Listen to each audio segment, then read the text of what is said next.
Good evening, New Bedford Guide. Chris Resendes, back for episode 10, I think. Still waiting for a valid name for the show. We had a real exciting couple weeks leading up to Tuesday, the major election in New Bedford. Couple things that happened that I didn't agree with was the best for New Bedford. I am not a New Bedford resident, as some people clearly stated. But what I am is a resident of Greater New Bedford, Dartmouth. New Bedford's success really affects my home value. It affects a lot. I have run business out of New Bedford. I work for New Bedford Guide. I mentor children in New Bedford. And my wife is a middle school teacher in New Bedford. So thank you for pointing that out to a couple of the people on Facebook, saying that what I have to say doesn't really matter because I'm a Dartmouth resident. You should just be happy that I'm this interested in helping New Bedford residents. That's all I say to that. Unfortunately, again, this past week, besides the election, we had another tragedy out in Texas, Sutherland, Texas. Many of you know I am a firearms guy. I'm a strong proponent of the Second Amendment. I also am a strong proponent of background checks for making sure that people that aren't supposed to own guns don't have them. I don't mind doing a background check. I don't believe in registries of firearms like we have here in Massachusetts. It's not a registry, it's a transaction keeping system we have because firearms registration is illegal. But what we had in Texas with Devin Kelly was a failure of the background check system. It was a failure of great magnitude. He was dishonorably discharged, and per federal law, he is not allowed to possess a firearm. And he managed to get one. He passed this 4473 because of a failure of the United States Air Force disclosing a conviction in a court-martial for domestic violence. What also happened was police did not respond and stop this shooting. Armed citizens did. Legal armed citizens stopped this tragedy from getting worse. So you see the good and the bad side of firearms ownership. It's just sad, especially being at a place of worship. I don't care if it's Christian, Muslim, Judaism, Hinduism. It's a sacred place, and I don't think that anything like this should happen anywhere. Nevertheless, there. Sad as it is, we'll move on to the next tragedy, and there will be another mass shooting again. It does happen. But like I've stated in the past, the United States has a lot of good that a lot of countries don't have because of our freedoms, because of our Constitution, and we have to deal with the fallout from that as well. It can't all be good, and that's just the facts. Today, we have a couple great guests. We have newly elected school committee member, John Oliveira. Also back again, my junior co-host, Isaiah, who is doing well. And I'm going to kick his butt if he doesn't do well on his finals. I guess he had a little issue with some finals, he's telling me, but he's going to make it through. We're going to stay on him. First of all, John Oliveira, thank you for attending, and congratulations. Well, thank you very much. It's wonderful to be here. I mean, this is an opportunity to talk to the residents and people from New Bedford and outside of New Bedford about the education system, and hopefully, we engage the audience and get them involved in our education. With our show, we try to, my main goals of the Chris Resendes show, as we call it now, are to inform, educate, and help. I want to inform voters of the process. I want to inform voters of who they're voting for, or who they have voted for in your case, and then educate them on what your job is as a school committee member, what your plan is as a school committee member, and what you feel are the most important decisions and tasks at hand now that you're a school committee member. But first, let's start with John Oliveira. Who is John Oliveira, and how did you get here? Well, I'm born in New Bedford, grew up in Dartmouth, went to Dartmouth Public Schools through middle school, then went to Bishop Connolly High School in Fall River, graduated in '83, and 17 years old, went into the Navy. Thank you for your service. And became quite adept at swabbing decks. in those early years. I became a ship's navigator, made petty officer first class, which is an E6, then took my commission as a naval officer, and got out in '04 as a lieutenant commander. I did serve some time in the Merchant Marine, serving as a ship's officer on some container ships. Did work in the private sector for a little bit, and for the most part now I'm a stay-at-home dad. Which is very, very rewarding, I'm It is sure. exceptionally rewarding. Now, how many children do you have in the New Bedford Public Schools? I have 3 children. I have 2, one in 6th grade and one in 7th at Keith, and I have one at the high school in 9th grade. The next question, why did you run? Surely it has to do with more than just your children. Why did you run? No, it really is about my kids, and that's why I ran. I'm not a politician. I've kind of been out of the political arena since I was injured in Iraq. And I could have called on politicians and got hold of donor databases and everything else that they have, and I opted against that because I wanted to do this on my own because it was about my kids. And it all started a couple of years ago. We opted our kids out of the MCAS, and I signed a letter and sent it to the school. And my wife gets a call a couple days later from the principal asking her if she agreed with my decision to opt the kids out of MCAS. Well, I think that's a little bit of chutzpah on the part of the principal. Yes. To do that. That's like, a child doesn't get their way with mom, so they go see dad. That didn't work. And then she only asked about my 2 daughters who were in the advanced learning program.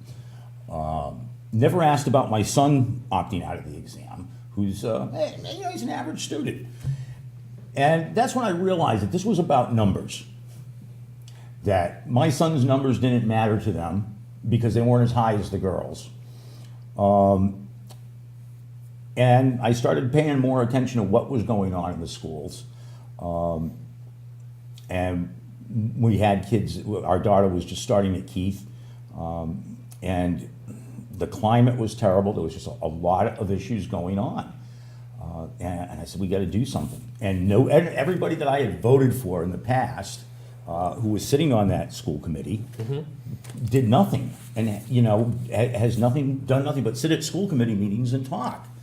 But with no action, Keith, for instance, is still having huge problems with student behavior, to the point that a teacher was assaulted last week. 2 students were hauled off to the police department. Apparently there was one Monday. So it's still going on. This is 2 years after they set up a subcommittee on climate in the middle schools. What's been done? Absolutely nothing. They just sat there and talked about it. Little mic. You bumping into the mic. They just sat there and talked about it. So it's important that we have people on the school committee that are actually going to take some action, do something. Now, what's your plan for this behavior? Because it does happen. I reached out prior to this interview, we had discussed earlier before the show, and I had talked to a few teachers from, actually a couple wrote some words for me to relay to you about the safety as well. Right. You saw it earlier. What is the plan? What can you do as a school committee member? Right now, I don't have an answer for that. And that's one thing you'll always get from me. If I know the answer, I'm going to tell you what's going on. If I don't know, I will find out. Okay. And part of the next 2 months for me has been the process of reaching out to other groups and also to educate myself on the programs and some of the other issues that we're having in the school that as a parent, I wasn't aware of because, my kids are involved in that part of the school system. Yes. So there are quite a bit. But we do need to start holding students responsible for their actions. Failure to hold the students responsible and keep them home after school for 5 minutes, and then the next time it's after school for 15 minutes, then it's an hour, then we might call your parents. Nothing It's gets ridiculous. accomplished in that. There's no accountability there. And that's a direct reflection of what's going on in our leadership positions. There's no accountability on the school committee. There's no accountability on the superintendent. And that reaches down. Teachers are afraid for their jobs. Principals are certainly under the gun from the superintendent, to the point that things, if they do get reported to the superintendent, never make it to the school committee.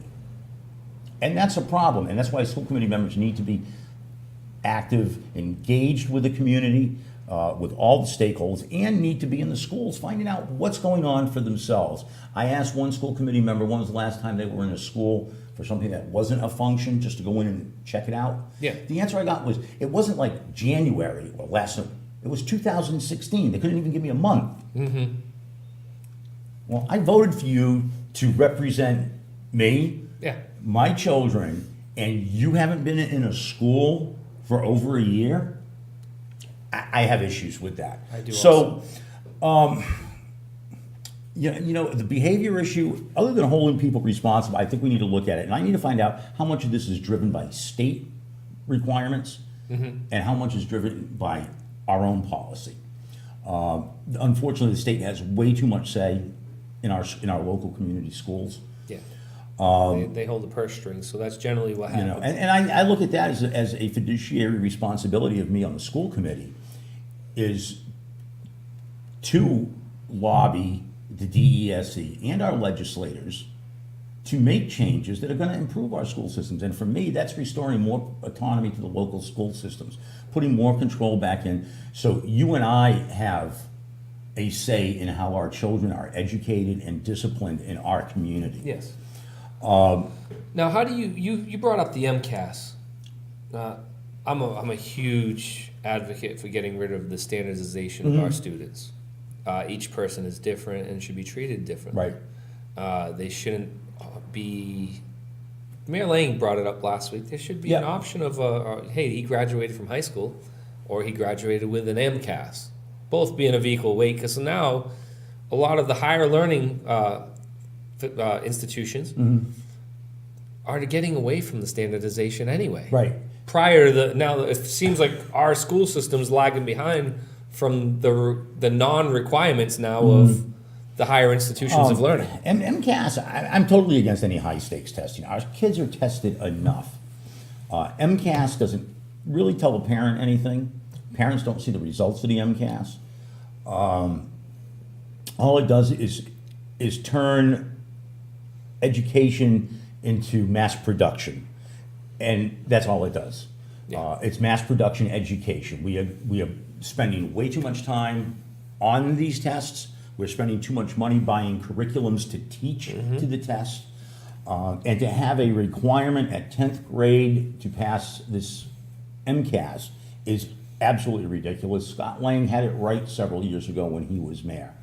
And that was part of the problem, I believe, that led to the DESE getting involved in our school system once the Mayor Mitchell was elected. Yeah. Well, if you look at go back to the interviews with Mayor Lang that I had with him, he discussed. I don't really want to put words in his mouth, but something towards the fact that the way that the school was threatened to be taken over by the state was just a farce in itself anyway. It wasn't Right, correct. And it's all lingo and mumbo jumbo that really was never going to happen and never fully going to be taken over. And it was almost a way to enforce standardization by the state, Right. which is what we Right, were and discussing. and obviously we're against. the DESE was not happy with Mayor Lang at the Yeah. time because of his very vocal opposition to the MCAS. Well, now they got May to deal with. Yeah, that's you good. know, and I think it is imperative and it's important that the elected officials of the school committee do that, because it's not just one parent who's against MCAS now going to the DSE. No. I get 6,500 people in this city believed in the message that we put out during the election, and that is we're fed up. Yeah. And people like Mark Montigny, Tony Cabral, Bob Cazzera need to respect that I carry votes now. Yeah, a few of those guys kind of lost their way, I feel. Each week we have Asaya, which in this case is excellent, asks his questions to our guests. Asaya is a high school student at New Bedford High School, 10th grade. Asaya, why don't you go ahead and ask school committee member John Oliveira, how does that sound? John works really much better. Mr. Oliveira to you, I don't care what he says. Why don't you ask him your question? Aside from like all the negative stuff, what do you like the most about New Bedford school system? Our family, as for the most part, has had a very positive experience with New Bedford schools and New Bedford teachers. My kids went to Rodman. My oldest daughter was in the advanced learning program at Connie. And we had a very positive experience in the elementary schools. And we're having a positive experience with my daughter at the high school. My kids are doing well at Keith. And I think it's great that we have the dual enrollment program. My daughter's been a part of that. She's now in the honors program at the high school. We have a tremendous amount of sports activities. I am distressed that we can't field a hockey team. I think that's a major issue, that a school of this size can't field a hockey team. But there's a lot of good things going on in New Bedford schools. However, education is our priority in getting all of our students a quality education. And we can't do that with oversized classes and a negative climate because of student behavior or poor leadership and poor management practices. So, I tend to focus, and people may say I'm all doom and gloom, but I see both sides. I hear it from my children every single day. I also hear my children come home, and I guarantee you, at least one of the three every single day will tell me they had a substitute.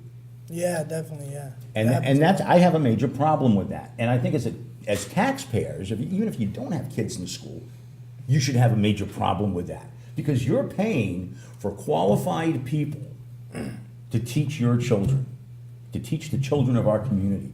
So you should be getting, we should be making the maximum use out of the taxpayer's dollar, giving them the best that they're paying for. They think they're paying for something, and we're selling them something else. And that's wrong, and that is directly attributable to the school committee and the superintendent. But no, lots of great things going on. I had a great time this afternoon at Roosevelt Middle School. They had a Veterans Day ceremony, and it was tremendous, and it was great to see the students, talk to the teachers and some parents that were there.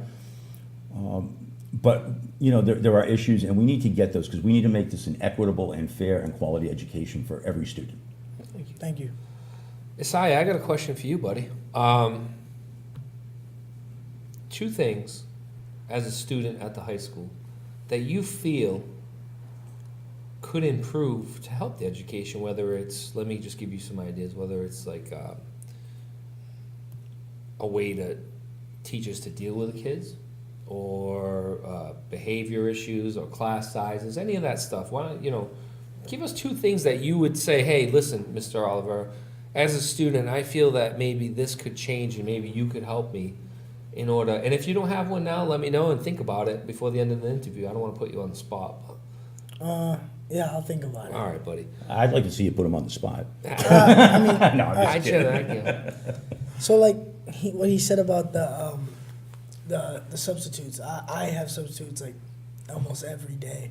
Is it for specialized classes like math and? Yeah, it's not. I have substitute for like. Do you have long-term substitutes, or is it just No, it's like different it'll classes? be random days. I'll just have Oh, a substitute. yeah. And Well, I think what you were touching upon was the long-term, right? Well, both, because sometimes they use the short-term substitutes and they move them around, because if they have substitutes for a certain period of time, Yeah. they're required by law to send a letter home to you, the parents, saying that Yeah. they aren't being taught by certified teachers. Last year, so this year I have Spanish too, Mm-hmm. but last year in Spanish 1, when I was a freshman, we had no teacher all year. We had one teacher for like 3 months, and she got fired. And then we had no teacher. We had one teacher, she got fired. No teacher, and it was just By no teacher, it was just substitutes. it was just random substitutes every day. We didn't learn anything. So I went into Spanish 2 this year, struggling really bad. Mm-hmm. But I had a good teacher. She taught me. So I mean, now we're in Spanish 2 again. I know what I'm doing now, but in the beginning of the year, I didn't know anything. So This that's is stuff that needs to be heard. Exactly, and that is a problem. The school committee, I am the first person that has been elected to the school committee, and I don't know how long, that it actually has kids that are currently going to school. I see the homework every day. I pick the kids up every day. I take them to school in the morning. I talk to other parents. I talk to teachers, and the issues are huge. And at the high school has a bad reputation because of the climate there. The folks that are in the advanced learning program and the honors program at the high school, that's a great program, probably the best in the area. But those kids are sheltered in the high school. Yeah. My concern is for the average student that's not in the honors program. What are they learning? Don't get lost. What's going on with them in the high school? I hear from, the security people that some students are allowed to hang out in hallways during class time because they're involved in gangs, but they don't want them to leave the school because it's going to affect numbers. Is that true?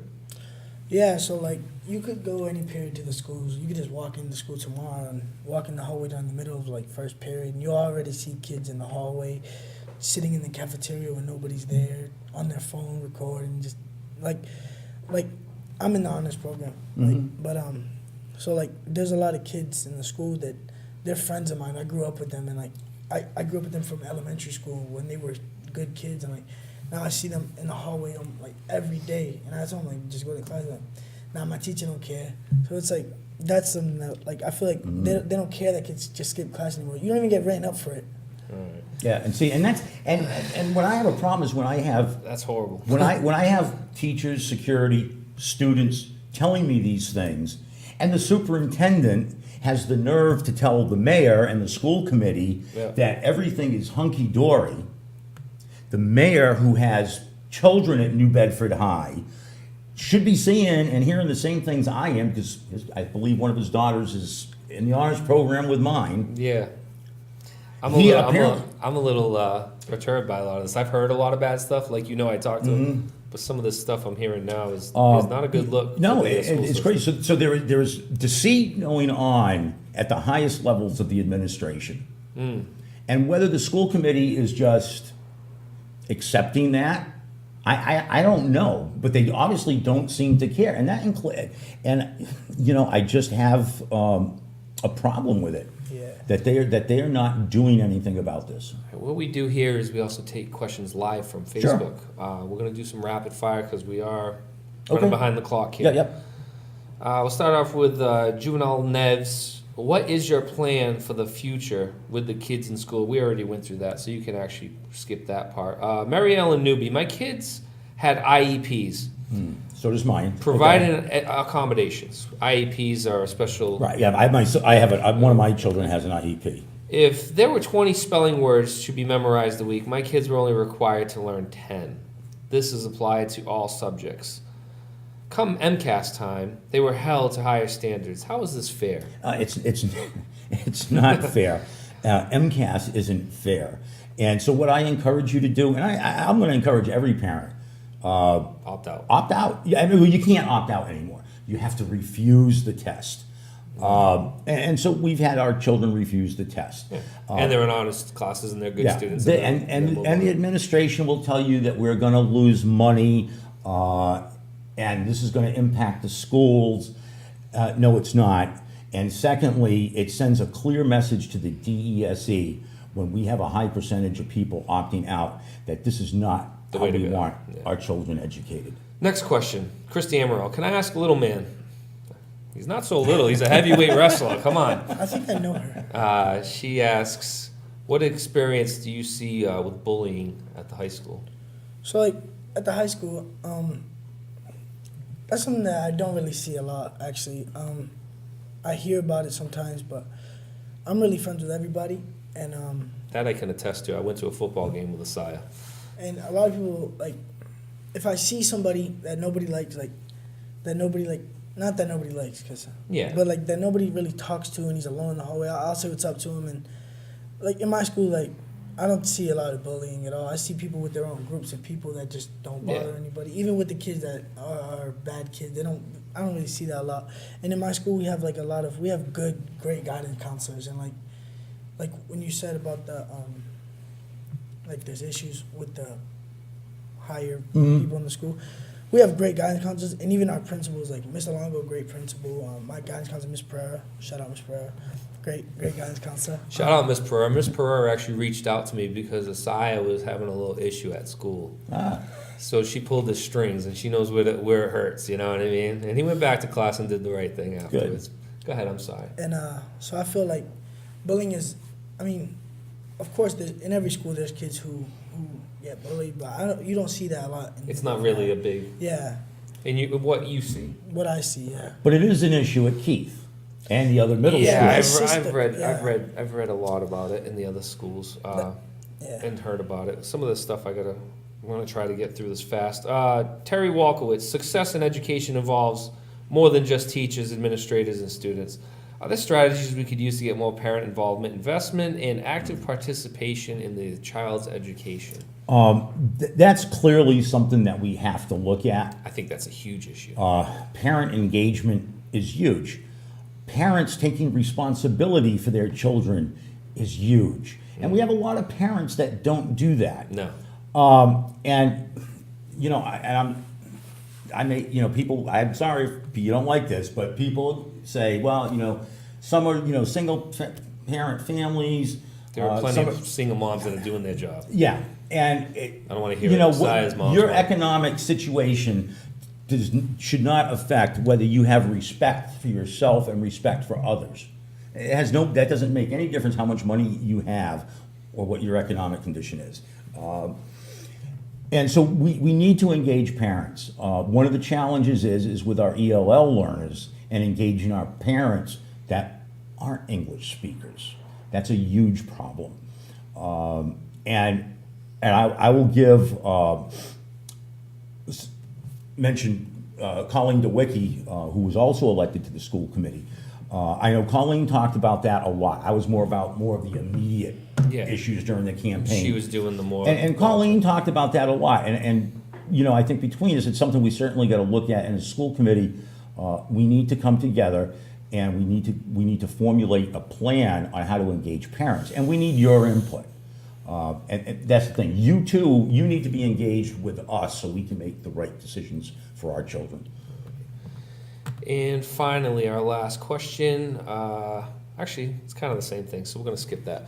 I'm just going to get right to it. Pia Durkin.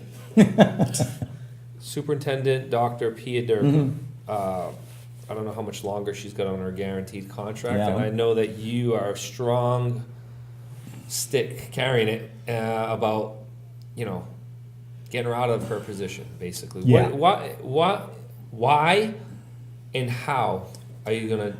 Well, I certainly have to question the means on how she arrived at our school system. Considering her past, she had issues in Boston Public Schools. She had issues at the Attleboro Public Schools. She was just about forced on us by the DESE. The school committee gave her free rein to make changes that felt were necessary. And I you know, give the superintendent the opportunity when she first got here. But she's failed. She I think her leadership abilities are lacking. Her management abilities are lacking. If I had a retention problem like she does with teachers and staff, and it's not just teachers. I mean, it's maintenance, it's administrators. She's lost a lot of principals. She's lost a lot of teachers. And she can't even keep new teachers. So we have a problem. And if I had that retention issue, I would have been relieved of command in the military. You know, if I had people jumping ship like that. It's not good. And the big issue is it has gotten down to our students and it affects their education. Because students, and even at the youngest ages, see it in their teachers.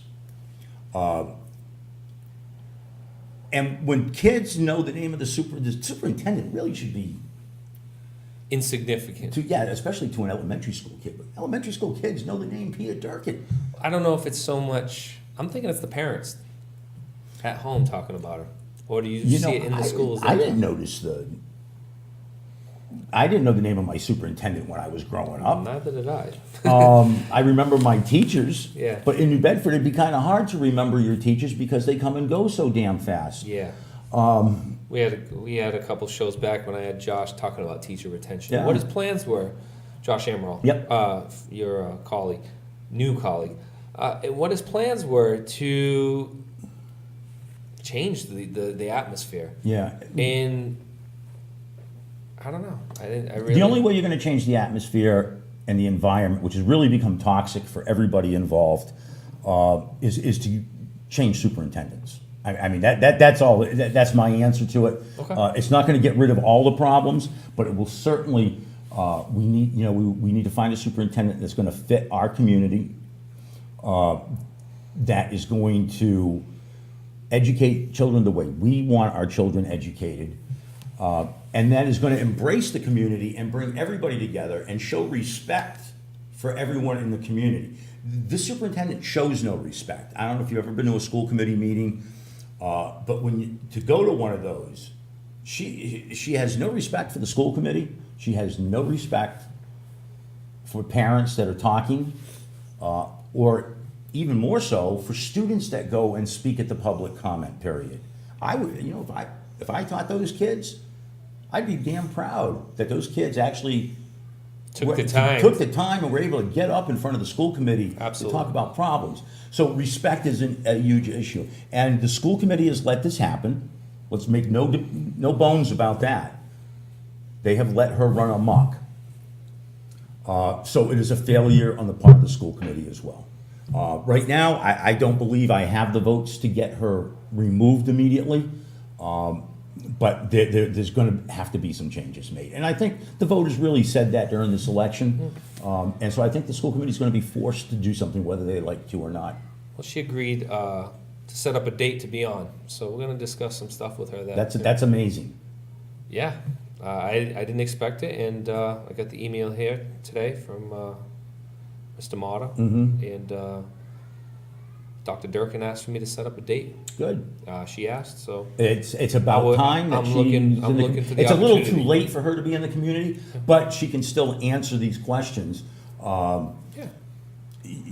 Because right now the New Bedford School Department is spending all this time selling the media on how great New Bedford High is and how great this is, but they're focusing on these little programs. I followed a lot of social media, being that we are on social media, and especially during this election, on the topic of Dr. Durkin. And to be quite honest with you, one of the largest thorns in Mayor Mitchell's side during the campaign was that. It was either crime or Dr. Durkin. And Yeah, at some point, I hit the mayor hard. Yeah, at some point when you hear that often, I really would love to hear her side. I've never talked to her, really. I haven't either. My wife has interacted with her minimally as an employee of the New Bedford Right. Public Schools, so she really doesn't know much about her. But what I did do to close, I did reach out to several teachers, two of them being from Keith, and they wrote me some stuff that I wanted to bring up on the show. And just some thoughts on it, quick to close the segment, and then I'll give you a little time to discuss what your plan is or anything you want to discuss. Student behavior is creating chaos in the schools. Students are blatantly disrespectful, defiant, and unsafe in the classroom and halls, and there is no order or consequence. Mind you, this is from a teacher, an educator at Keith. I also believe that administration is trying, but their hands are tied as well. Teachers are having objects thrown in their classes at them. Sometimes they're shoved by students without any consequence, so there are assaults. Number two, it seems like central administration, in quotations, superintendent, is not addressing the issues of student behavior, which is impacting learning and test scores, and is instead focused on redesigning plans, revamping lesson plans, and engaging students to critically think. However, without students who can be in a classroom and be respectful and are held accountable, group work and hands-on lessons where kids are actively grappling with this complex task is just plain out unrealistic. They're ignoring the real problem and refusing the valid and say out loud that their problem even exists. Instead, the focus is shifted back to the teachers, and if we had more engaging lessons, students would behave the behavior. So what they're doing is they're blaming the lack of respect that we discussed, the lack of the hard fist that needs to be struck down once in a while, and they're blaming it on the teacher's lessons, which I find could be a little bit of both ends. You know, some teachers, let's just call it what it is. There are teachers there, as I will tell you, and I've discussed this with other students, that don't belong teaching anymore. Whether or not they're burnt out because they haven't had any backup, or they just weren't good to begin with. Right.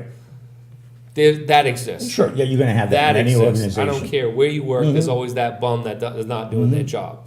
So I do see that. But there are good educators, and the people that I reached out to, I made sure were quality educators, so that way their point was valid. And I wouldn't just throw people that didn't have a good reputation's word out there, because that means nothing, in my opinion. How do you feel about that statement? It's distressing. It really, it really is. And especially by the fact that 2 years ago, this was in the news. This was a big issue, and the school committee, supposedly, were all over it. Nothing changed. And nothing changed. And the superintendent apparently doesn't report this to the school committee. For instance, last Monday, during the debate at Gomes School, I brought up the fact that a teacher had been assaulted and a student arrested at Keith that afternoon. It was amazing because there were a few school committee members, sitting school committee members in the audience that night that immediately went to their phones because they had no idea that a teacher had been assaulted. If a teacher is assaulted as a school committee member, I want to know about it.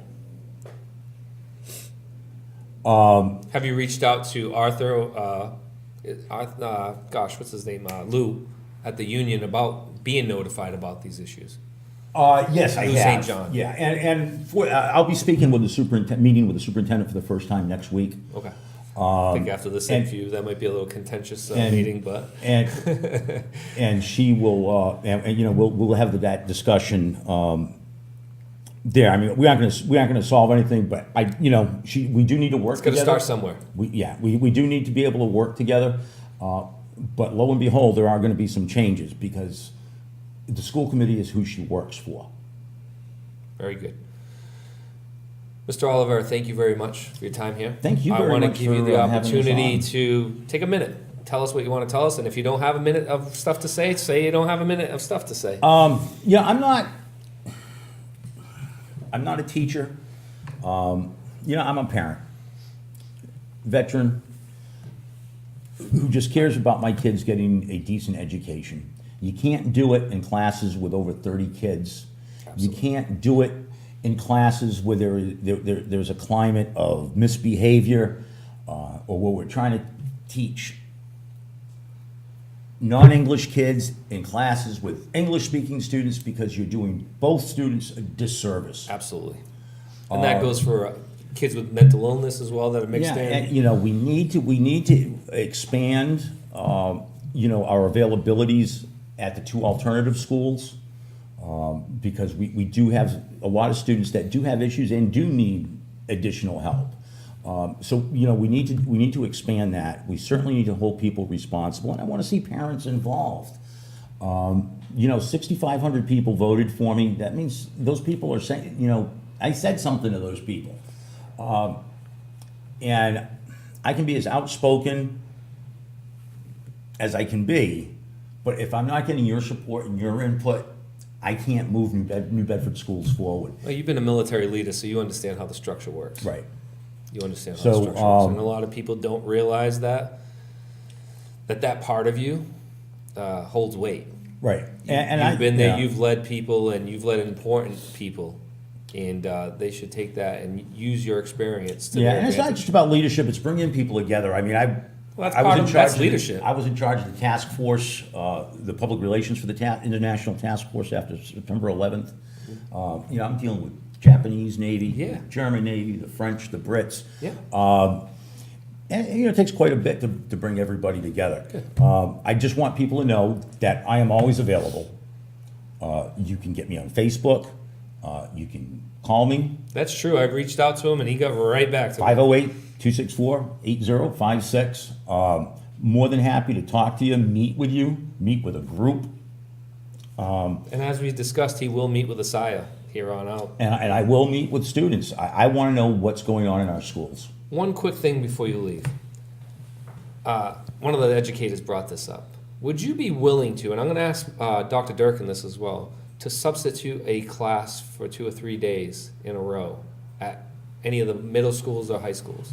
What do you mean?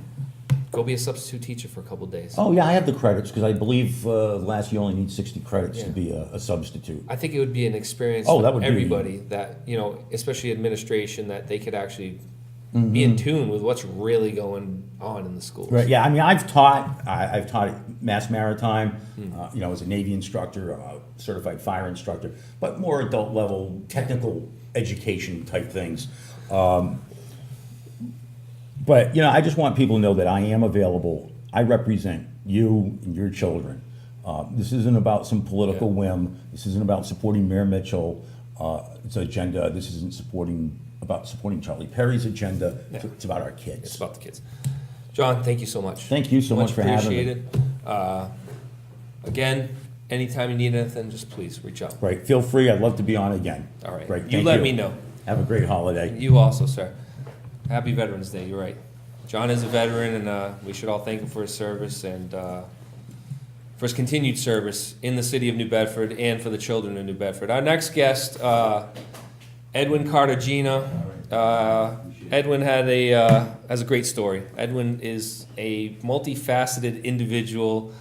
I had the pleasure of meeting with Edwin yesterday for a couple hours. It was supposed to be a quick meeting, but that didn't happen. We went from Puerto Rico to life to United New Bedford, and we're going to try to get as much of that in over the next segment. Edwin brings a strong message of what I feel is hope for these people in Puerto Rico. He's done a lot of work out there, and he's continuing to do a lot of work out there. He was out there, a couple weeks after the hurricane, delivering goods. He had his ears to the ground. He had family members down there that he went to see.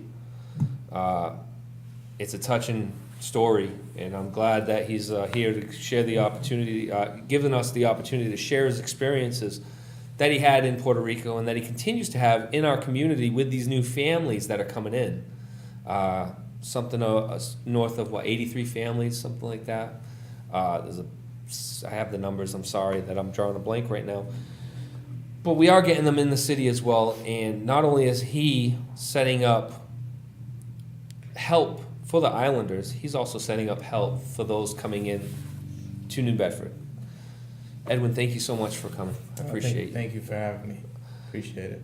Edwin, you were in the community doing United New Bedford, but let's start with the whole Puerto Rico issue. Hurricane Irma came up a few weeks prior to Hurricane Maria. The island has 3.4 million residents. It is a U.S. territory. And currently, they're still affected by the blackout. Blackout being there's no electricity on the island. It's north of 50 days now. It is the longest blackout in U.S. history. You were there. How long did you stay out there? We were there for approximately 10 days. 10 days. Now, the southern part of it was the hardest hit, and you went throughout the island. You had told me. Yeah. We were actually stationed, if you will, in Juana Diaz, which is the southern part next to Ponce. Yeah. And then the hurricane came up from the south, Right through the middle. southeast, which is Yabucoa. Yeah. And then it came straight through the middle. It was a direct hit. There was no place to run or hide. Just complete devastation. When you were there, it was a somber experience. You and I had discussed just total devastation. Yeah. You had been there in the past, correct? Yeah, just a vacation. Vacation, Yeah. see family and stuff. And then when you got there, it was a torn-up war zone, huh? Yeah, I mean, just the landing alone on the plane. I have video of that. Just landing, you can see like a bird's eye view of the devastation. And as you got closer and closer to the airport, you can see how almost every rooftop was a tarp, was a blue tarp.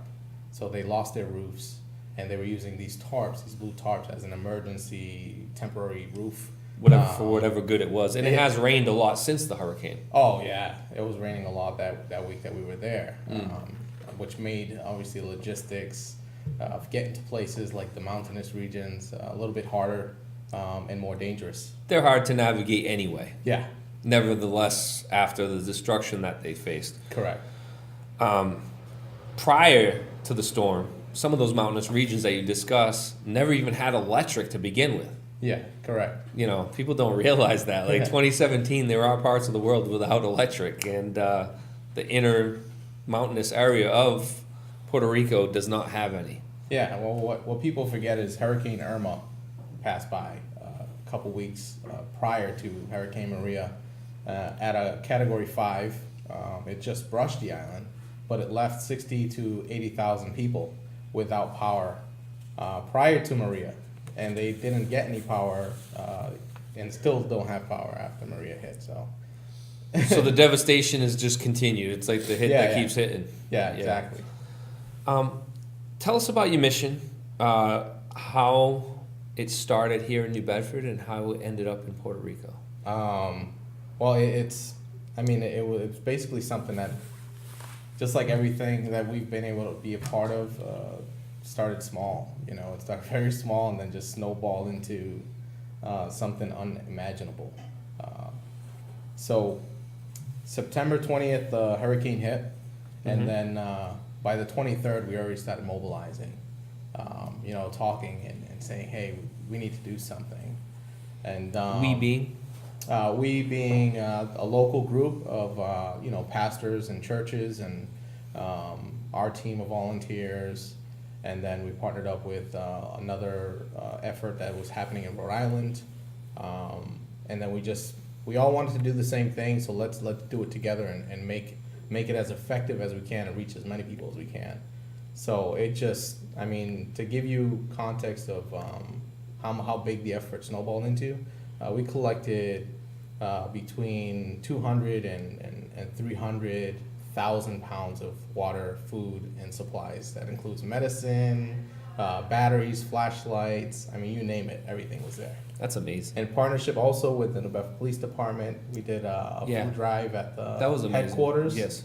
So we're very grateful with the Chief Police, Cordero, and Detective Gene Forts, who helped us get that done. Gene's a friend of mine. He's a good guy. And I saw you guys, again, going for round 2 the other day on Yeah. Facebook. But before we get to that, when you were down there, you hear on the national news, it's America's fault, what's going on down there, and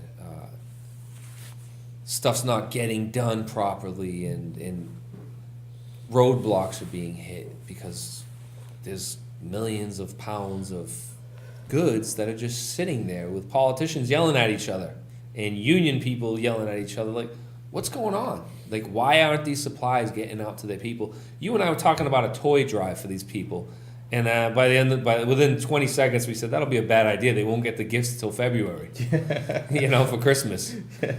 What's going on? Yeah, depending on who you ask, you can't pinpoint, where the source of the problem is. Obviously, when nothing's getting done, I'd like to look everywhere and just, hey, you know what? I don't know what they're doing, but we got to figure out a way. Yeah. And that's what we've been able to do. But in regards to what's going on over there, it was something that scared us because we were like, we got all this stuff and we're trying to get it to Puerto Rico. And so we were worried about those logistics once our shipment arrived on the ports. Is it going to be held? Is it going to be confiscated? Like, what's going to happen? Yeah. There was rumors about taxes on shipments after they arrived.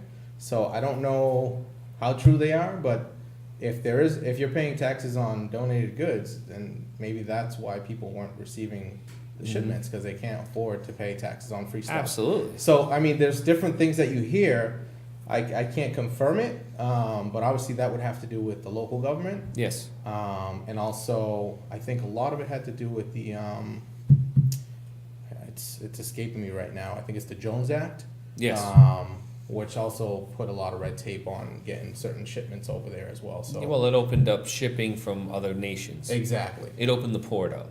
Yeah. So It is a it US wasn't restricted territory, to just the yeah. U.S. vessels. And But at this point, let's be honest with you.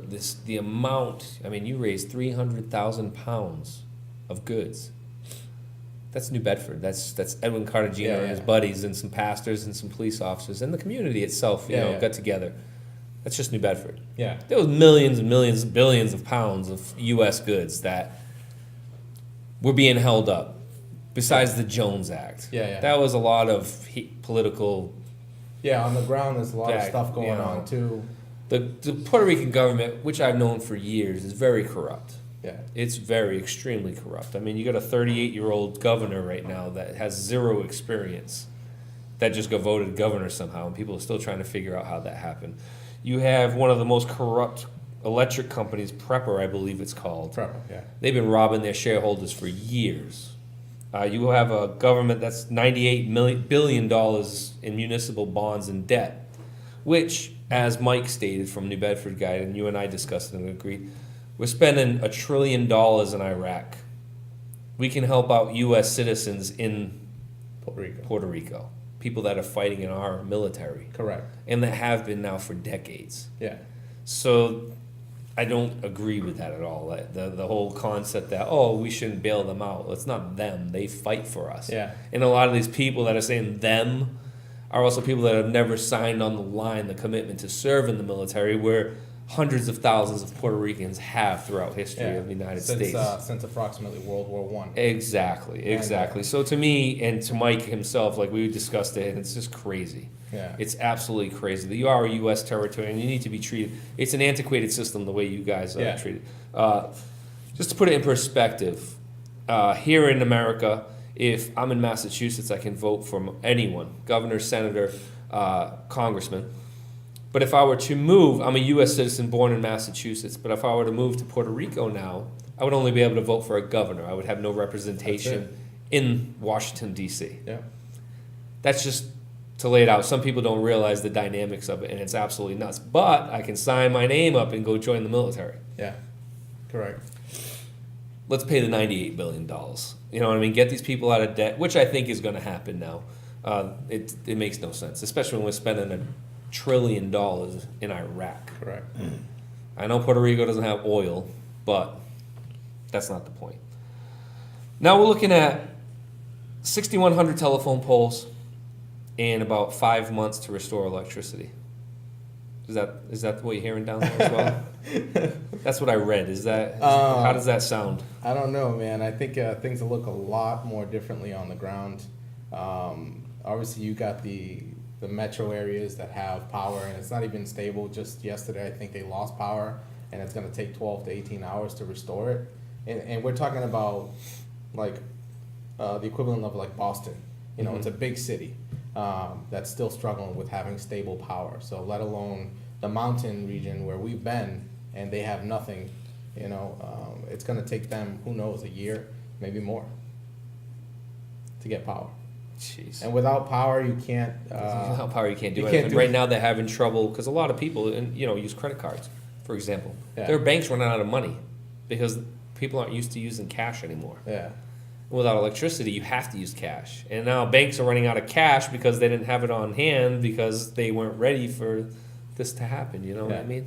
I've been seeing a lot of it. It's nuts. So you're down there. You're in Puerto Rico. You're handing out all these goods, and you're seeing the devastation. Who did you see down there?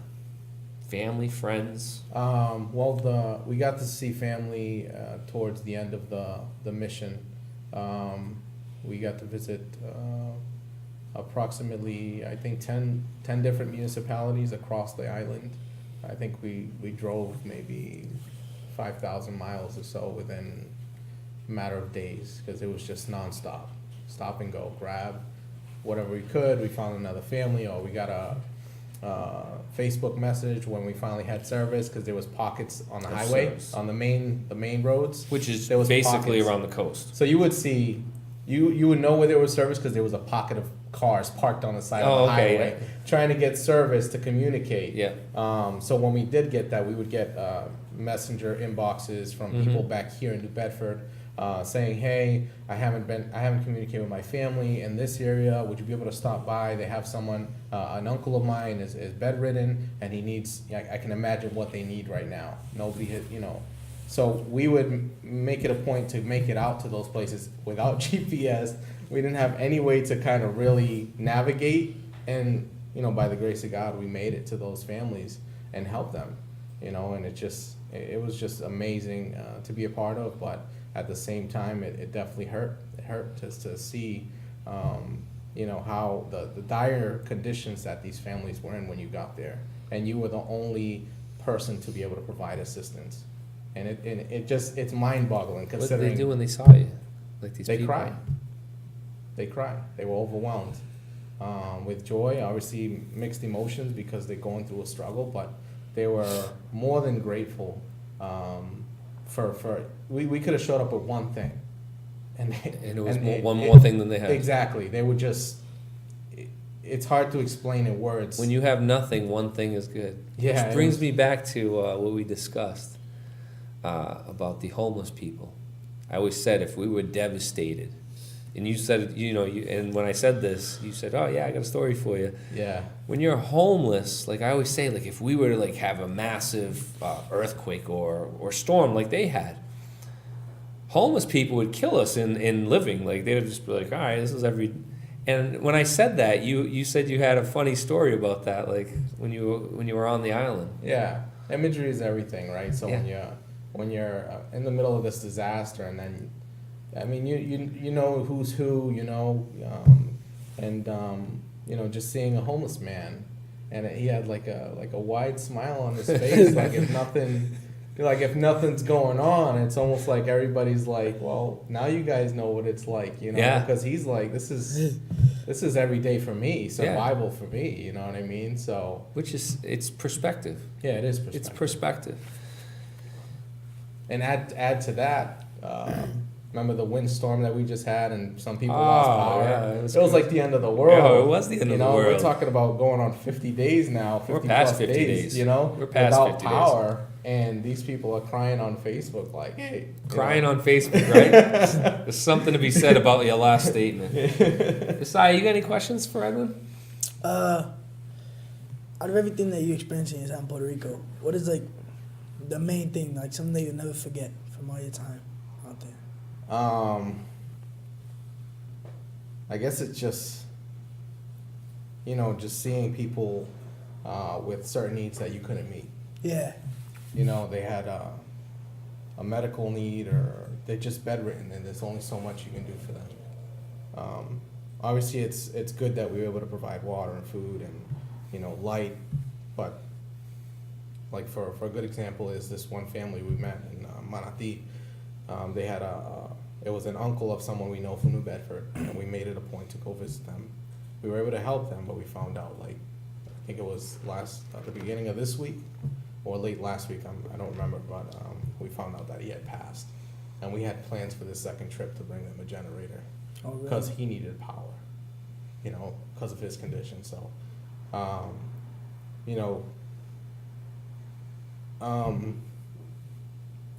not being able to go back, just thinking like, what if you would have made it on time? Mm-hmm. It just, you think like a human, you think like, Yeah. what if that could have been life-saving power? Yeah. You know what I mean? And so, those things that I know we did what we could, Of course. but, sorry. No, you're good, man. It's just tough. It's tough to know that you were there. Yeah. You spent time with the person, They're not there. and they're not going to be there when you go back. And you had a plan. You had a mission to go back, like intentionally. We sat in line to get a generator. It was a hard task just to do that, but you did it with the intention that you're going to go back and meet these individuals with these dire needs and provide life-saving power. Don't put the blame on yourself for that, because it happened, and like that's tragic. But when he passed, I'm sure that you crossed his mind. Like, you were probably the last person to help him before he passed. So, like, remember that too. Like, don't think about the negative, because you impacted his life greater than you could imagine. Thank you. Isaiah, you are a wise young man. You surprised me, even though I wanted to smack you around this earlier tonight. Me and Isaiah had a brotherly fallout earlier. Yeah. It wasn't a fallout. Just a big brother moment. Yeah. I hate that for you, because a lot of people wouldn't take the time to do what you did, and then you had to come across that. Like, Yeah. failure. You feel like, shoot, I couldn't get there in time, That's what a lot of our first responders feel like, you know what I mean? Yeah. Could I have gotten there quicker? What if I didn't do this? Or, I could have saved that person. But, man, that's out of your control. Yeah, I know. It just, You're a man of faith. just- There's nothing you can yeah, control. yeah, Emotions yeah. are emotions. I get it. Trust me. The other day I was going to cry because this knucklehead. You know what I mean? Sometimes it happens. But, you did more than what most people did. What you saw, we were discussing, like, coming home Yeah. after and, like, being, like, feeling weird. Yeah. Like, it's PTSD, you know what I mean? You went Yeah, through a yeah. traumatic situation where you were dealing with some traumatic stuff, like Oh, yeah. watching, especially stuff like that. Yeah. That doesn't go away, You were out there, you had told me a little bit of background, and throughout your campaign, you had discussed it. You grew up with your dad's situation or whatever. Yeah. Tell us about your reunion. Well, that was very significant to, like, I guess, like a backstory to this whole Puerto Rican trip. My dad, had issues with alcohol and drugs, which caused a lot of issues in the house. I don't even remember meeting him at a young age. I know that by the time I was old enough, like 4 years old, where I can remember the last traumatic experience at home, he was already gone, and we had a stepfather, very abusive. My mom, got caught up with addiction to crack cocaine and stuff like that. So the last memory, it's like I don't have any memories of my father. I do of my stepfather. It was very abusive. And that day that we left my mom's house to my grandmother took us in around 4 years old, and that was in Brockton, Massachusetts. So my dad was never there. I met him again when I was 12. We got sent to Puerto Rico. That was a whole nother thing in itself. I never met the guy in my life. I've seen him in pictures, didn't know him. And then here, I had a lot of separation issues. Yes. So that's the first time we met. But it was like, just kind of like a generic, thing. And then fast forward to a few years ago, I come to faith and my life changed. I learned a lot about forgiveness and not carrying things. I forgave my parents, for the decisions they made. They were in a tough spot. And I know that now. I didn't know that back then because I thought, I was entitled to have a dad, entitled to have a father, a mom. So because of the issues in Puerto Rico prior to the hurricane, I had moved my father and his girlfriend here to live with us to help them get on their feet because he's older, he can't work, he's not on any benefits or anything like that, he needs help. He lives in the mountains, he's away from everything. And 3 months he lasted because he has his own issues, maybe with his dad that I'm not aware of, but it's evident. He just took off. And it just... So you brought him here to help him, and he took off, and he didn't even say goodbye. So it was almost like that old wound just reopened, and it was very fresh. My kids were affected by it. When I come home from work and my daughter's on the bed that we bought him, crying herself to sleep because he's gone, and that was her grandpa. It's like, it made me mad, but then fast forward to now when they're in a disaster zone, in a humanitarian crisis, it's like, go back to that forgiveness, because that's what frees me, and it'll free him. And so that was kind of like a backstory to this whole mission where I was able to go there and still love him in a way that he was never able to love me. So just to let the folks know, Edwin was out there handing out goods, and this man, his father, was out there in need, and Edwin actually gave him a care package along with the others. Yes. In that barrio, we were able to serve upwards of 200 people. And your dad being one of them. And my dad being one of them. Now you knew he was going to be there? Yeah, I knew he was going to be there. A cousin of mine worked in San Juan, where there's unstable power, but there's service and stuff like that. So prior to going to Puerto Rico, I was able to communicate with him through Facebook. And then we were able to work out logistics where they sent someone to where we were stationed in Juan Diaz to guide us because the GPS wasn't working. So we needed a guide, and it was like, because of the landslides and everything, it was about an hour and a half to 2 hours to get there. Crazy. Been in touch with him since, or? No, there's no communication still. Oh, He's still. in the mountains. There's nothing. Yeah, there's nothing. Yeah. It's rough there to begin with, like I had Oh said yeah. earlier. Yeah. So now you're back in New Bedford. You're part of United New Bedford, but you're also still helping these people during this humanitarian crisis. Oh yeah. You are gathering goods again. I see Yes. you on Facebook, Yeah. doing your thing, finding generators wherever you can. Yeah. Back when you were trying to get them when we needed power for a couple hours. We were having a humanitarian crisis in New Bedford. You're doing all that, and you're also helping these families coming from Puerto Rico to New Bedford. Correct. You gave me the numbers, and I think you said we were up to 83 families, I believe. I apologize. I should have had that up, and it didn't get on my notes. Yeah, I think well, we had two, so I think we're over 60. I know that for sure. Yeah. 66 families, 93 adults, 73 There children. you go. Yeah. Sorry for that, guys. That's you generally prepare really well, and part of my preparedness, Edwin will attribute to this. I don't just come to the show. I spent 2.5 hours yesterday with Edwin discussing this. Again, show prep today. I spent a couple hours with other guests. So I do apologize. I probably should have had that on my notes. But with these children now, the United Way's helping them. The Community Health Center, Yeah. Community Connections was kind of taken over, you said, by the United Way. Not bought and taken over, but they kind of umbrellaed them now Yeah, for they're this under for the this United mission. Way. Yeah. Then we have North Star Learning Centers Mhm. with Maria Rosario. I mean, we have several people at the table. DTA, everybody from everywhere that can provide a service is at the table to try to streamline and make it a little bit easier for these folks to have one point of entry, which is at Darlene's office at the United Way building Yes. on 128 Union Street.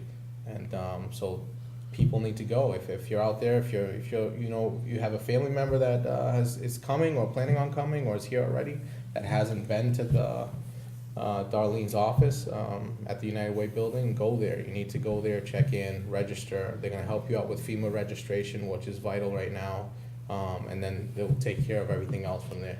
Something we discussed that was troubling to me, and I actually reached out to South Coast Hospital today, yesterday, right afterwards. Yeah. And Peter got back to me immediately, and I was actually on a conference call today. Part of why I didn't get to refresh my notes is I was on a conference call with South Coast Hospital and the powers to be there. Children are not getting the proper care because pediatricians are kind of tied up with appointments. You said something to that regard? Yeah, well, we had a situation, we were helping a family, and we got this family prior to going to Puerto Rico. So it was like there's a lot of juggling a lot of things. Yeah. But gratefully, the family needed a place to go. There was no, I mean, all the calls were made to everybody that they could. They went to New Bedford Housing Authority, and then they finally reached out to us, almost as like a last resort. Like, we've called everybody. What do we do? They called us, and we're a very small organization. Yes. Right? We have limited capacity, but we have a network of people that we can reach out to them and make certain things happen Yeah, on the fly. of course. So they needed immediate shelter.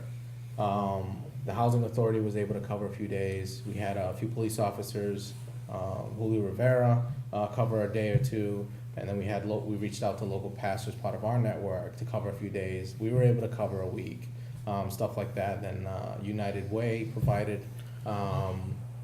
another additional week, and so slowly but surely we were able to cover almost a month for these families because the services that we needed through FEMA weren't activated till October 30th, I believe. Yeah. So it's like, what do you do? We don't have anything set up here. Yes. Knowing that this, I mean, I think everybody kind of knew that this was going to happen because we have a lot of families locally. Of course. I mean, 14% of our population is Puerto Yeah. Rican descent. Yeah, and it might be a little bit higher than that by now. But still, it was something that, it is what it is. It's a crisis everywhere, and I think that moving forward, we need to have a discussion with our local legislators, have a sit down, Yes. And talk about, give them insight on what we've been able to do, on what's going on, and what are the gaps that we have that maybe they can fill, to Now- help these families. We discussed this yesterday. Mayor Mitchell's been working with the kids. I know that, getting them into schools, making sure they're doing all that. But we also discussed, now back to what I was talking about with South Coast. Some of these kids are getting into our public schools because of the lack of assistance with waivers for their health checkups and all that stuff. Is that, There's, I believe they came to a solution of, because of the lack of electricity back home, there's no way to get records. There's no way to get records. So I believe what the agreement is that even if they don't have the records, they're able to get in. Well, South Coast did reach out to me today, and they are going to reach out to the United Way, Okay. Community Connections. They've already done that. Okay. First thing this morning. They're going to make sure that anything they can do as far as providing all these children with proper checkups and getting all their forms filled out for school, they'll take care of it immediately. Yeah, So you can, that's huge because, like I said, the local it's part of, I'm doctors part are of your kinda- new network They're now. kind of Yeah. they're kind of filled up. They're not taking any new Yeah. patients, and then you got all this influx of families. South that Coast need- reached out. You're good. Yeah. And Dr. Mike Rocha, I discussed some stuff with him today. Okay. And he's willing to help too if you need more help. Cool. Now let's move on to what's next. What are you doing? I know you're setting up. You're getting ready to go. You asked me to go yesterday, and I can't leave my kids for more than an hour. I might grab a drink with Josh after tonight's show, but that's only because my wife's not working tomorrow. What's going on, man? Like, what are you up to? Like, what's the plan now? What's your next mission? Yeah, I mean, right now we got a couple things on the agenda. I mean, we still have a warehouse full of stuff that we need to get to Puerto Rico. It's approximately 3 containers worth of stuff. I believe the holdup there is, the shipping company prioritizing big business maybe over, hurricane relief. I don't have any way to confirm that, but that's where we're just on standby, and we've put in the order. One of our people has put in the order we've been waiting for close to a month now, for those 3 containers. So besides that, we have a team of volunteers going out to Puerto Rico. Once that's set in stone, we have an estimated time of arrival, just like we did the first time. Go As there soon as immediately. we know, it took about a week once it shipped to arrive in Puerto Rico. Our team of volunteers arrived the next day, and we were able to get everything, with no red tape on the island or anything like that, to our center that we established in Juana Diaz, a local business, Imprenta Llorens. Shout out to them. Completely volunteer, just said, hey, we got some space, let's go. Let's do it here. They had forklifts, pallet jacks. That's awesome. They were set up beautifully for everything. They allowed us to sleep there. They were just fabulous hosts. It was just amazing. So Neftali, Sonia, if you guys are watching, shout out to you guys. Definitely a shout out to you guys. You guys are heroes in your own community, as well as you in this community. And then on top of that, we got I got the name here, Community Foundation of Southeastern Mass is sponsoring a fund called Unidos por Familias Fund, which is catered to help families that are coming here to New Bedford, that are already here, and the ones that are coming. They established this fund to raise money to help those folks. With that said, anybody looking to donate, they can visit www.cfsema.org and donate to the Unidos por Familias Fund, which is to help specifically families coming to New Bedford to live here. And we want to also acknowledge Denise Porsche, I don't know if I'm saying it right, with the Island Foundation, who started that fund up with the first $10,000 to help. What was it now? www. .cfsema.org. Putting that up right now for And everybody. we're also working together with the Community Foundation, Gifts to Give. This is a save the date. The flyer's not ready yet. I think I mentioned it to you yesterday. Yes, you did. The fundraiser that we're doing, an event on December 16th, so save the date. It's going to be at Gifts to Give. And we want to thank Jim Stevens and his team. They're going to host it. They're covering all the expenses of the food and everything like that. Tickets are gonna go for $50. We're looking for sponsors.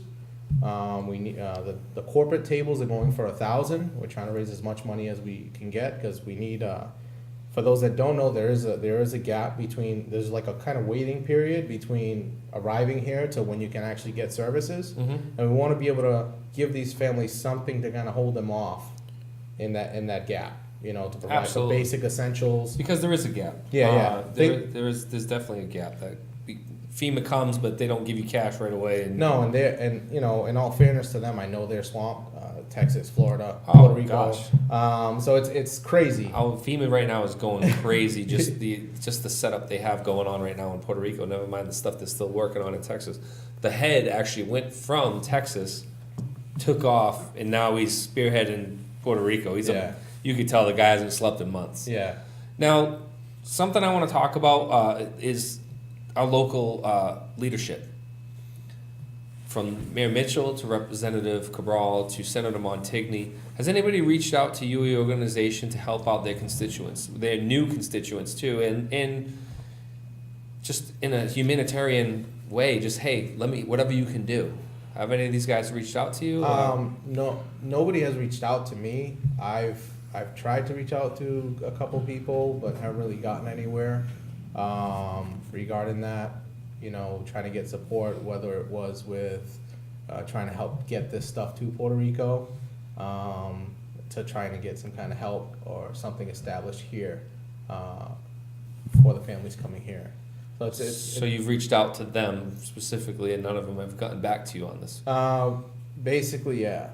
You know, we're trying to get, like I said, we need to have a sit down with these folks. They're the ones that can move this ball forward. I know that Mark did a lot of work in Haiti, and I'm proud of him for it. And he's shown everybody the pictures multiple times, so maybe he can help out the Puerto Rican community as well. I hope somebody can get out to him and pass the word along, Senator Montigny.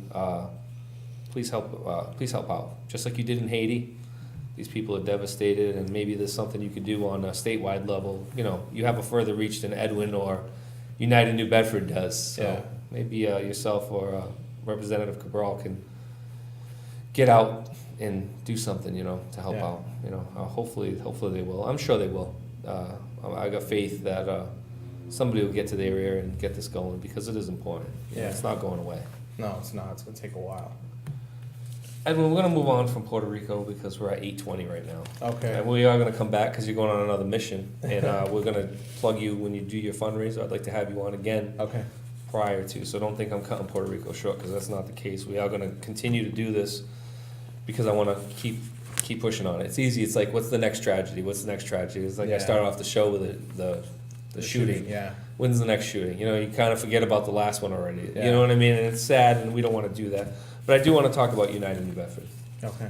I think it's a great little organization. You and I discussed it. I didn't really know much about it, to be quite frank. It's faith-based grassroots organization. Tell us a little bit about it and how it started and how you got into it. Well, I had lost my job, which I believe was due to my beliefs, my faith. I think it was 2012, and had a lot of time on my hands. There was a lot going on in the community, and I kind of felt like, what is it that I can do about any of this? You know, I was very critical, but never really did anything to kind of change anything. So it's almost like that moment, I don't know, like where I woke up and, you know, God just told me, you know, you need to do something. Like, you're complaining about people, but what are you doing? You know, it's almost like a gut check. Yeah. It's like a gut check. I'll tell you what, I feel the same way with this show, man, to be honest with you. Yeah. It's been a gut check. I know the feeling. Yeah. Like, once you get here and you're like, you better do something with it. Yeah. Take be part of something, do something. I understand that Yeah. feeling. I never knew that feeling. It's a good one, but it's a bad one, because it basically is telling you better do something, man. Oh, you yeah. haven't done enough. Yeah, exactly. You know? And so it was never, you know, envisioned to be an organization. It was just an idea. Let's bring people together. Let's do a prayer walk. Let's bring the community together. Let's pray. So we would pray at City Hall and march up to Buttonwood Park. And then once we got to Buttonwood Park, we said, what are we going to do here? Like, we got all these people. We prayed. Let's have some kind of victory. Let's celebrate, you know, in faith, everything that we have prayed to be in existence. And so it turned into that. And so slowly but surely we had the God Belongs My City prayer walk. And then we would enter into I Love My City at the Baldwin Park. Yeah. So it's been like that for the past, I think this is the 4th year that we just had. Yeah. We had 3,000 plus people for a free event. I mean, and it's just community, all walks of life coming together, you know, and just having a great time, enjoying each other's company. I mean, at the core, it's about being one. And that goes into, you know, like our mission, which I know you asked about. I have it here. Our mission is to unite, empower, and serve all peoples within our community, to break the societal norms of selfish thinking to selfless living, repositioning everyone to a stronger position individually, as a human being, and corporately as one body. Yeah. It's about United in Bedford. Basically, the name covers everything that we're about. Absolutely. Talk about the Adopt a Block program, which I Adopt- think it's amazing. Well, that program stems from personal experience. Mm-hmm. I was a project kid. I grew up in the projects. You know, for those that don't know, I was born and raised in Brockton, Massachusetts. I grew up on the east side. Crescent Court Projects is one of the worst and most infamous projects at the time in the 90s. And then because of my mom's situation with drugs, she went through a bunch of programs, ended up in New Bedford. I don't even know how. I haven't asked her to this day. I just know she ended up in New Bedford, and that's how I got here. Once she was ready to take us back in. But yeah, it's been crazy. It's been a crazy journey. You know, every day I think about it, and just everything just goes like, wow. You know, how do we get here? Yeah. You know? Seems like in the past 4 years, especially now, you know, everybody knows you ran for Ward 2, and then you kind of fizzled out because you took the priority of Puerto Rico. Yeah. And it's sad because you actually do care, and I Yeah. see it in your eyes, and I've talked to you, and I'm like, man, this guy actually cares. Yeah. You're gonna run again, I hope. You still gathered some votes for a guy that's really hasn't done much with it. You know, at the end, you kind of like, man, I got to go take care of Puerto Rico. Yeah. And you've gone all out for it, and it shows, and it's nice. And now with United New Bedford, you're involved in that. It is faith-based. Yeah. It is faith-based. But, like you and I discussed, I'm a religious guy, you're a religious guy, and, man, faith-based just means being good to one another. You know, some people are scared by the whole religious thing, you know what I Yeah. mean? And I never push my religion on anybody, but I can promise you one thing. At church, we're not talking about doing anything negative. It's just trying to help and love one another and respect one another. You know, those are the lessons I learned when I'm at church. And Yeah. we were discussing Yeah, Corinthians yesterday, Yeah. 13, and it's basically just to love each other. You know, Yeah. you can go on for 5 to 7 weeks and discuss that chapter at service, you know what I mean? And it's just, and you Yeah. keep going with it. So don't get turned off by the faith-based guys. You might just give it a chance. You know, you might find something you're looking for. You know, United New Bedford's a good program, and what we did discuss is the need for your website to push this. And I want to do this. I want somebody out there today to help you guys. You said your website, because I said, hey man, can I plug your website tomorrow? He said, well, we're not there yet. We're using our resources for other things. You know, I want to be able to find somebody tonight that'll help you with your website. You know, so if anybody watching out there and you want to, you know, use your skills to help a good cause, reach out to Edwin. He's easy to find on Facebook, you know. And if you have any questions, Chris at newbedfordguide.com, and I'll guide you the right way. Because what his website entails and what he's looking for is a roadmap to help. Resources for the community to get help in any fashion. You want to basically, hey, I'm this and I need that, and here it is. Yeah. And United New Bedford wants to provide that for you. So if you could help out with that, you know, it would be greatly appreciated, New Bedford Guide followers. What's the next move for United New Bedford? We want to close. We want to be able to help finish this chapter of helping Puerto Ricans in Puerto Rico. In here. And here, we're still it's twofold. It you is. know, and that was part of the build up to this help is we knew we had folks here that had families without communication in Puerto Rico. So when we went, it was a twofold mission. It was to help people there, but to provide hope for people here. You know, we were Well, helping. you were families bringing here. home information. Yeah, we were for people connecting that couldn't people. get. Yeah. We were taking videos of family members. We were making phone calls via satellite. You know, different things to provide that hope. You know, that speaking to your family member would give. You know, and we were able to do that, so it was great. Anything you want to close out with? Everyone, we've got 2 minutes left. It's now 8:30. My show. This is the longest show in history of our show. Sai's got to go to bed soon. He's got school. Ah, you don't have school tomorrow. No school Oh tomorrow. I can live life man, tonight. he's staying out tonight. Yeah. Stay up Lit. till 9. Okay. All right, Edwin, finish us off. What do you need to relay to the people about both missions, United New Bedford, as well as the mission you have to help the people of Puerto Rico and the people now in New Bedford from Puerto Rico? Yeah, well, it's just people. If I can encourage you to, you don't have to go all the way to Puerto Rico to help someone. You know, you don't have to go too far. There's someone outside your doorstep, or, you know, wherever it is. Just trying to do something right by someone else. You know, let's get out of that mentality where it's all about me or I'm gonna get mines. Like, you know, most of us are richer than, like, I don't know, 80% of the population on the earth, you know, or 90%, whatever it is. Yeah. So, what we take for granted, someone else is praying for. You know, someone else is praying right now for the light that we're taking advantage of. You know, to do this show, the power, everything. Someone is actually crying right now to have that. You know, just power. You know, for their kid's asthma machine, as basic as that. You know, you name it, whatever it is, like, we're taking for granted what someone else is praying for. So just be mindful of that. Be more open to speak to people, take time, like what you did yesterday. I appreciated that. You know, not too many people sit down and talk and just let things flow. It's always like, oh, well, I got a new meeting, or I got to go I there, had things to do, man, but you took the time. You took the yeah, time. I'll be honest with you. The past few months have been a whirlwind. Yeah.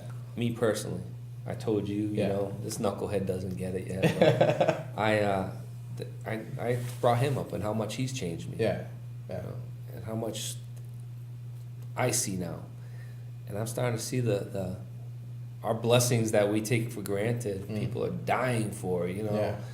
And that's why every week I come on here and I'm trying to, like, what cape am I going to wear today? Who am I going to try to help? You know what I mean? And that's why God's given me this platform. I'm going to try to roll with it. Yeah. I'm going to inform. I'm going to hold people accountable. But at the same time, we have to help people. Yeah. Christian Farland and I had discussed something. I actually have a meeting with Christian next week. He brought something up, and I co-signed on it. Like, if we just help do one good thing as a resident of New Bedford or Greater New Bedford for our neighbor or anybody a week that we normally wouldn't do. If everybody just did that, man, imagine what we'd do here. How special that'd be. You know, just be nice to somebody, or just, you know, be kind and listen. Like, I didn't even realize yesterday that you thought it was cool that I sat down. I thought it was cool. I learned so much, man. You know what I mean? Yeah. I found a perspective from somebody that came from nothing, that just wants to give now. Yeah. And you still don't have as much as a lot of people do. I'm actually in the middle of the house we're at sold, and if we don't find a place, who knows what's gonna happen? We might need the help that we've been trying to offer everybody. You know? Yeah, it's crazy. That's what we're in right now, but it cannot stop us. It's not gonna stop us from doing what needs to get done. You know what I mean? It's amazing what a man of faith can do, man. Most guys would be like, "Hey, Chris, I can't be there tomorrow, man. I gotta discuss this. I'm worried about, like, where I'm gonna live next week." And here you are. Yeah. Here you are. And why is that? Because you're being a voice for the voiceless right now, you know, and being here, it's giving hope to people, both here and there. And I'm sure there's somebody watching with some limited connection in Puerto Rico right now because they're friends on Facebook or a family member. You know, it's giving them hope to see someone pushing for them, championing their cause all the way, 1,000-mile away from Puerto Rico. You know, with the facilities and the capabilities we have, I'm going to use it. You know, Yeah, I'm not absolutely. gonna take it for granted. I'm gonna use it to bless someone, whether it's here or Puerto Rico or wherever it is. That's awesome. Thank you so much, Edwin, for Oh, all you do. And thank you. like I said, we're gonna get back before the 16th. Save the date, guys. We're gonna try to get that Gifts to Give fundraiser. We'll give it some airtime. I think I'm recording on the 16th. Maybe we can work on doing something remotely from there, Josh. I don't know. I don't know if we have the. As long as you get a strong signal, we can Yeah, I'm work the sure- show I'm sure right they from have, there. I think Yeah, that might be something we want to try. yeah. Everybody, I gotta let you go. It's 8:33, about a half hour past where we're supposed to be. We'll get you in the week prior. You know, we're gonna keep discussing Puerto Rico because people have a short memory. Okay. You know, people do have a short memory, and people also have a short memory about everything else we've discussed. I'm gonna keep, batting it down, and you're part of the team now. Everyone, I reach out to all my former guests all the time, and it's like trying to maintain. You know what I mean? Yeah. I'm trying to still work with Jen and make sure I'm recommending Ashley to people, and Shayla. I'm gonna check on her to make sure that she's getting strong so she can start doing her thing for that her cause about helping people that are without work that have cancer. You know what I Yeah. mean? I want to just continue to do this and grow the brand. Yeah. And make a family out of this. Yeah. You know Well, what I mean? I'm And now sure you're part of it. we all appreciate what you. And I know I can go to you now and I can Yeah. ask you for something. Yeah. And just like I reached out to South Coast, we're getting it done. Yeah. Guys, thank you so much. Thank you for your viewership. I do appreciate your time each week that you take. I wish I could be a little shorter on my words and discussion and keep it down. Josh is going to kill me today. I went way over. You have a message from John on there? From who? I don't even see it. I got a message from somebody, I was told. Good next, yes. Jen? I don't see it. Oh, John. Let me read it. John Oliveira. He's watching. Thank you. It was quite an honor to be asked to the Roosevelt Middle School today. I very much enjoyed it. You will be seeing me more in the schools. This is from John Oliveira, which I'm very happy to see. I look forward to working with you and move forward with the New Bedford Public Schools. John was a great guest. Yeah. Very passionate about what he does. I had two guys that are passionate tonight. I keep telling everybody that I'm getting lucky on the show. People are like, hey man, you're doing a great job. And I'm like, man, I just keep having good guests. It's like a Major League Baseball player getting soft toss, you know what I mean? And it's easy to hit the damn ball. Yeah. Everybody, I gotta let you go. Thank you for your viewership. We are gonna do some cool stuff next week. I've been dealing with some guests. It's gonna be a heartfelt show. Tune in. Set up an event. Any questions you have for Edwin? Any counsel you have for school committee member John Oliveira? Any questions you have for Isaiah? Chris@NewBedfordGuide.com. I promise you I'll relay it immediately. Please, guys, if I need help in sponsorship for the Gifts to Give on the 16th, and we need a website designer. It doesn't have to be super pretty. It has to be super good and super informative. Help us out. Bless the organization that's been trying to bless others. Thank you all. Have a great night.